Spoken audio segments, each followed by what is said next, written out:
Olá, meus amigos! Continuando a nossa videoaula de poderes administrativos. Demos uma paradinha para um café, é muito importante essa paradinha. Tá? Essa paradinha, você tem que aproveitar essa paradinha para dar uma respirada, tomar um café, um toalete. Tá? Por que ela é importante? Porque ela quebra a fadiga. Aí você volta com mais ânimo, você aproveita mais, com certeza, você volta aí, né, com nova energia e, claro, a sua produtividade, eficiência e eficácia nos estudos aumenta bastante. Ok? Vamos continuar poderes, né? Ó, a primeira parte nós vimos o quê? Nós vimos aí, tá? Parte introdutória de poderes, aula suficiente para vocês, você não precisa saber mais do que isso. Isso já lhe dá condições de ter um juízo de valor para interpretar qualquer questão de concurso, tá? Vimos, né, o poder vinculado, vimos o poder discricionário, vimos também o poder hierárquico, ok, né? Essa é a primeira parte. Essa segunda parte, nós iremos estudar dois poderes apenas. Tá? Vamos estudar o poder disciplinar e o poder regulamentar. E a terceira parte, que eu vou dar um destaque melhor, destaque um pouco maior, até para incidência de questões de concurso, nós iremos estudar o quê? Poder de polícia. Poder de polícia nós iremos estar estudando aí na terceira parte. Fechou? Então vamos lá. A segunda parte da nossa aula, são 3 partes aí. Poder disciplinar. Né? Professor, poder disciplinar, o que é isso? Poder de punir. Né? De disciplinar. Como é que você disciplina? Punindo. Tá? O poder disciplinar, na minha opinião, é decorrente do poder hierárquico. Então você tem o poder hierárquico. O que é o poder hierárquico? Poder de comando. Você determina que o sujeito faça tal coisa de tal forma. O sujeito não faz. E aí, vai ficar por isso mesmo? Não, aí entra um outro poder, claro que o direito lhe concedeu à administração pública esse poder de disciplinar. Por qual que é a intenção do poder disciplinar? Manter a hierarquia e manter a ordem, manter a disciplina. Por isso a necessidade do poder disciplinar, ok? Vamos lá. Caracteriza-se pela possibilidade de punir. Então, primeira coisa, cara, as pessoas elas confundem muito o poder disciplinar com o poder hierárquico, né? Cara, hierárquico da burocracia, de chefe, de comando, quem está lá, da hierarquia, né? Punir quem? Esse poder de disciplinar, muita atenção, isso cai muito em prova de concurso, né? Ele vai punir apenas 2 tipos de agentes. Primeiro, o próprio servidor público por infrações funcionais. Tá? Então, poder disciplinar está lá, né? Inclusive, todos os estatutos nós temos lá o capítulo aí das punições, né? Nós temos o capítulo nós temos lá os deveres, o dever funcionais, nós temos aí as proibições, né? Os deveres, as proibições, nós temos as penalidades aplicadas, né? Caso venha aí o sujeito desobedecer os deveres e desobedecer as proibições. Então é o que? O exercício do poder disciplinar. Infrações funcionais. E essas infrações funcionais, isso vale a pena ressaltar, todas elas estão devidamente previstas aonde? Nos seus respectivos estatutos funcionais. Outra coisa, vamos lá, né? Particulares ligados à administração. Professor, não entendi. Particulares. O que significa um particular? Significa dizer que aquela pessoa não é um agente público. Aquela pessoa não está vinculada à administração pública. Então ele é particular. Mas o seguinte, o que acontece? Por uma situação, essa pessoa está vinculada na administração pública por um contrato. Então é o seguinte, se tem um contrato, você tem uma relação de horizontalidade. Se um contrato tem obrigação para ambas as partes, se o particular ali, naquele momento, não cumprir as suas obrigações, vai entrar o quê? O poder disciplinar para fazer acontecer. Ok, né? Vamos lá. Admite-se que o poder disciplinar decorra do poder hierárquico, claro, né? Para mim isso aí está claro, né? O poder hierárquico, o poder da hierarquia, manda quem pode, obedece quem tem juízo, o cara não obedeceu, punição na cabeça dele, beleza, né? O poder disciplinar tem a sua base no jus puniente, né? Ou seja, estatal, o direito de punir. Então o Estado tem essa prerrogativa do direito de punir. O poder disciplinar atinge apenas as pessoas que possuem vínculo formal com o Estado. Isso é muito importante, né? Então, olha só, então apenas aquelas pessoas que têm um vínculo formal do Estado que está sujeito aí ao poder disciplinar do Estado, né? Aqui nós estamos falando que é de poder executivo. Nós não estamos falando de poder judiciário. Tá? Nós estamos falando de poder de polícia, aqui estamos poder administrativo, poder disciplinar. Então, para o exercício, tem que ter uma vinculação com o próprio Estado. Né? Vamos lá. É reconhecido pela doutrina como poder discricionário. Sim, eu entendo, né? Eu entendo isso, né? Por exemplo, você pega aqui a pena de suspensão, por exemplo, né? A pena de suspensão. Ó, para a aplicação dessa pena de suspensão, né? É até 90 dias. Professor, então é o seguinte, ele é um poder discricionário, né, a aplicação do poder, por quê? Porque tem certa margem de discricionariedade que o gestor poderá aplicar. É claro, tudo de acordo com parâmetros e de acordo com a legalidade, né? Apesar de existência de casos em que é vinculado, previsão legal do tipo de punição é a sua gradação, ou seja, aqui também vai ter que obedecer o quê? A proporcionalidade e a razoabilidade para a aplicação do poder disciplinar. Tá? Previsão legal, ok, né? A principal possibilidade de discricionariedade no poder disciplinar é graduar a punição. Seu uso sempre exige motivação. Então, o que é graduar a punição? De acordo com a proporcionalidade, né? Então, claro, o servidor público ou agente lá cometeu uma infração, ele tem que ser penalizado. Mas ele vai ser penalizado proporcionalmente, tá certo, ao quê? À potencialidade do ato infracional administrativo dele. Ele não pode ser em excesso, né? Nem ele não pode passar a mão, ele tem um dever de disciplinar, né? Então não pode. Agora é o seguinte, uma coisa muito importante, né? Toda vez que a administração pública, preste muita atenção nisso, fazer uso do poder disciplinar, obrigatoriamente ele vai ter que o quê? Motivar os atos, né? Ele vai ter que motivar, ele vai ter que explicar o porquê disso, tá? Tanto de fatos quanto que de elementos jurídicos. Fulano de tal, no exercício de suas atribuições, em tal dia, em tal data, incorreu numa conduta que contrariou os dispositivos tais do Estatuto do Servidor. E por isso, no próprio Estatuto, tem a previsibilidade das seguintes hipóteses de punição. Pronto, vai ter que analisar, inclusive, né, no poder de... Olha só o grau de discricionalidade do poder de disciplinar, né? O poder aqui de disciplinar, né? Por exemplo, no próprio Estatuto, né, ele fala o seguinte, que as penalidades, né, elas serão graduadas, né? Nós teremos o quê? As situações atenuantes, que vão amenizar a aplicação da pena, né? A vida pregressa, não é reincidente, né? E o quê? Em situações que irão agravar. Então, as situações que vão atenuar ou agravar é o quê? É uma exemplificação o quê? Da proporcionalidade, da razoabilidade, da motivação da aplicação da pena. Então, todos os atos no exercício do poder disciplinar, eles necessitam de motivação, né?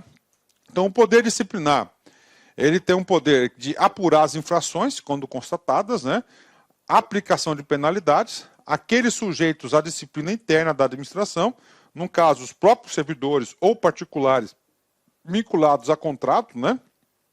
Que pode ser esses dois públicos específicos, né? Particulares com um vínculo específico da administração pública que estão sujeitos aqui ao poder disciplinar. Fazendo aqui um aprofundamento do assunto, né? Então, quando temos a sanção de um servidor público, por exemplo, né? A sanção do servidor público, nós estamos, naquele exato momento, está em campo dois poderes da administração pública. O poder, claro, o poder de disciplinar, né? Por quê? Porque ele está contrariando o estatuto, alguma lei, alguma norma, está contrariando aí, tá certo? Algum dispositivo específico e, claro, o poder hierárquico. Por quê? Para aplicar a sanção, tem que ser aquelas pessoas subordinadas ao chefe. Então, aquelas pessoas devidamente ali instituídas para o poder de comando. Então, não é qualquer um que pode aplicar o poder disciplinar. Você vai ter que observar o poder de comando, o poder hierárquico, quem está habilitado para isso, e a aplicação do poder disciplinar. Olha aí como um assunto puxa o outro, não é? Agora, a sanção do particular não tem o exercício, não tem a atuação do poder hierárquico. Por quê? Porque não há uma relação de chefia, de subordinação. É o quê? Uma situação de igualdade, né? Um contrato, um ato de gestão, igualdade. Só que é o seguinte, né? A parte é o quê? Ele o quê? Descumpriu a parte do contrato. Então, neste caso, a administração pública não é uma faculdade, ele tem um dever do quê? De aplicar as penalidades previstas no próprio instrumento do contrato. E agora, uma outra hipótese de punição do poder disciplinar, que nós temos também, a sanção a particular em geral. Tá? Então, o cara lá, o poder de polícia, aí é o poder de polícia, que é outro poder. Então, particular em geral significa dizer que esse particular em si, ele não tem nenhum vínculo específico com a administração pública. Pelo fato de não ter nenhum vínculo específico, não há de se falar, no caso do particular, mesmo que ele contrariou alguma regra, alguma norma, que ele está o quê? Que vai ser sujeito ao poder disciplinar. Poder disciplinar somente nesses dois casos. De novo, isso cai muito em concurso.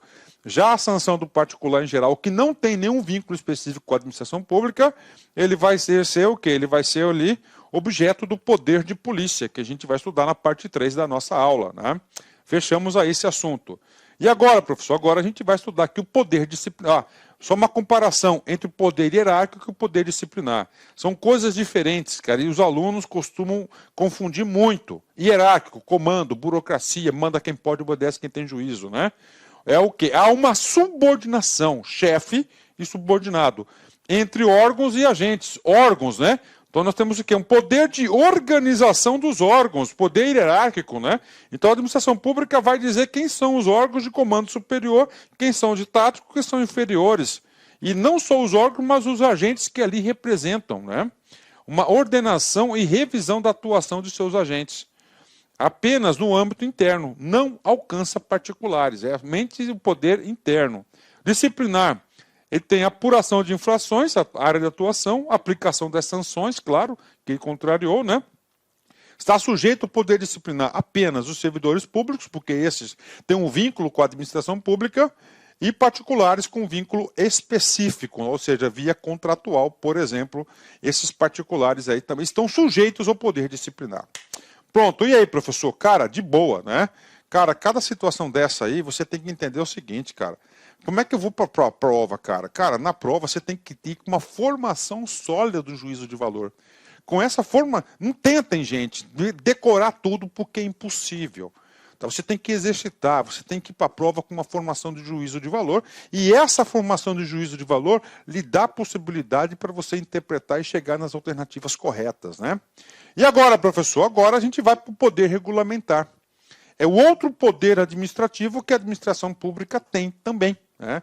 O poder de regulamentar.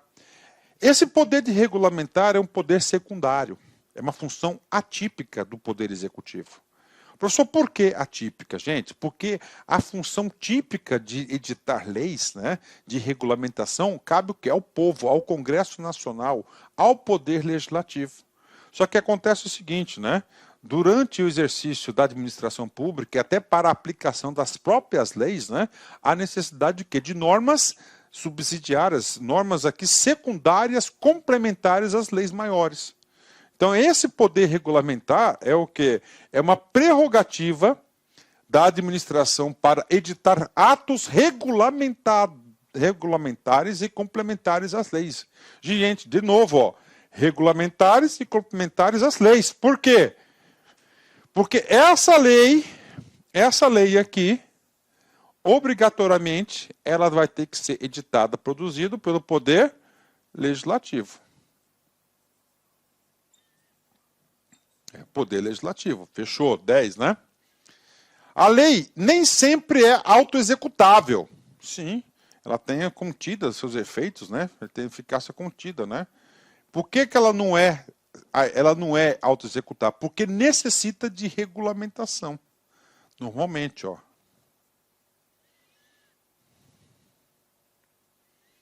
Tá?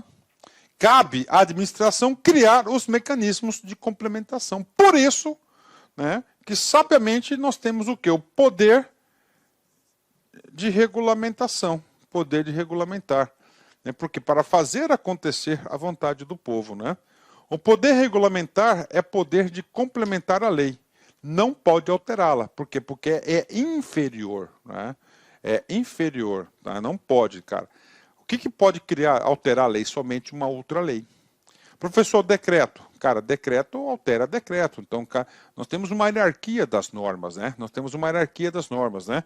Aí nós temos uma teoria, né? Aí nós temos uma teoria que diz o seguinte, vou escrever aqui para você, pirâmide de Kelsen, né? Vou fazer aqui de forma bem resumida para vocês, né? Ó, bem resumida, né? Ó, então nós temos a pirâmide. No topo aqui, ó, nós temos o quê? A Constituição da República Federativa, né? Constituição da República Federativa do Brasil. Aí nós temos leis complementares, né? E nós temos as leis ordinárias, ok? Então aqui, ó, fechou, né? Aí nós temos aqui, ó, depois das leis, né? Ó, aqui, ó, já é o que? Atuação do Poder Legislativo, né? E o que mais aqui? Nós temos os decretos, ó. Temos uma hierarquia, né? Ou seja, né? Um decreto não pode alterar uma lei. Tá? Não pode, decreto. Ó. Depois temos as instruções normativas, ó. Regulamentos. Nós temos o quê? Uma hierarquia que tem que ser dada, né? Então não pode. Então, o que nós estamos dizendo aqui? Ó, o poder de regulamentação é esse aqui. Por quê? Porque é uma função atípica. É uma função atípica. Esse é o poder. Tá? Esse é o poder.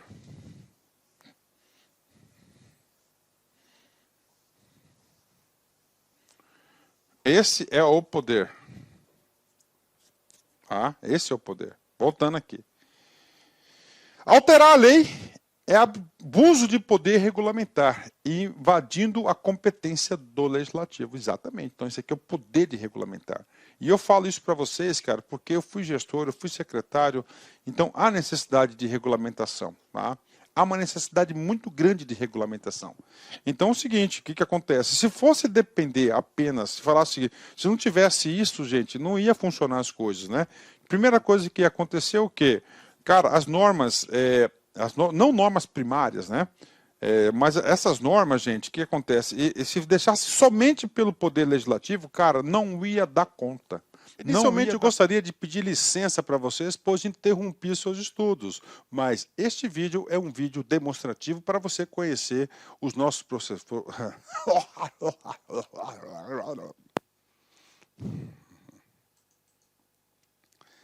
Inicialmente eu gostaria de pedir licença para você porque interrompi os seus estudos, mas esse vídeo é um vídeo demonstrativo para você ter conhecimento, você ter uma demonstração da qualidade das nossas videoaulas. Eu sou o professor Lac, coordenador pedagógico da LA Concursos e especialista em concursos públicos. Somente este ano, em 2022, eu fui aprovado em 7 concursos públicos. É isso mesmo, 7 concursos públicos. E em 2022, a minha meta pessoal é de ser aprovado em 10 concursos por ano. E eu acredito que eu vou conseguir ser aprovado. E eu estou aqui para te ajudar nessa caminhada vitoriosa do concurso do INSS. O nosso curso online, ele é um curso super atualizado, super competitivo, ele fecha o edital, ele é top de linha e eu tenho certeza, se você seguir as nossas orientações pedagógicas, se você seguir o nosso cronograma de estudos, a nossa metodologia, que é o Personal Coach. O que é personal? É pessoal. O que é coach? Coach é pessoal. Coach é treinador. Então, você tem um treinador pessoal de concurso. Essa metodologia ela é baseada na ciência da administração, ou seja, resultado, meta. Todo dia você tem uma meta. Meta. Cara, se você cumprir essa meta, cara, papo sério, cara, você vai ser outra pessoa e eu tenho certeza que você vai ter competitividade para ser aprovado. A LA Concursos não saiu do nada. O último concurso do INSS, por exemplo, que teve o edital publicado em 2015 e a prova foi aplicada, salvo engano, em abril de 2016, eram 2.000 vagas, 2.200 vagas, né? 2.200 vagas e nós tivemos a honra de aprovar 204 alunos dentro, tá, do número de vagas. É isso mesmo, 204 alunos. E neste concurso, nesse certame, nós queremos superar a nossa meta. Essa turma, já tivemos 4 turmas pré-editais, agora a gente está na turma pós-edital do INSS 2022. Bacana? Professor, quanto custa? Está aqui, ó. apenas 10 parcelas de R$ 30 o nosso curso online, e nós temos o curso presencial também com transmissão ao vivo, né? Olha aí, né? Só para uma postagem do nosso Instagram lá de 2016, né? 204 alunos aprovados, ok? Meus amigos, minhas amigas, espero vocês aqui na Lá Concursos. Vocês podem ter certeza que eu, professor Lac, eu farei de tudo, tudo mesmo, para que você atinja, alcance o seu resultado.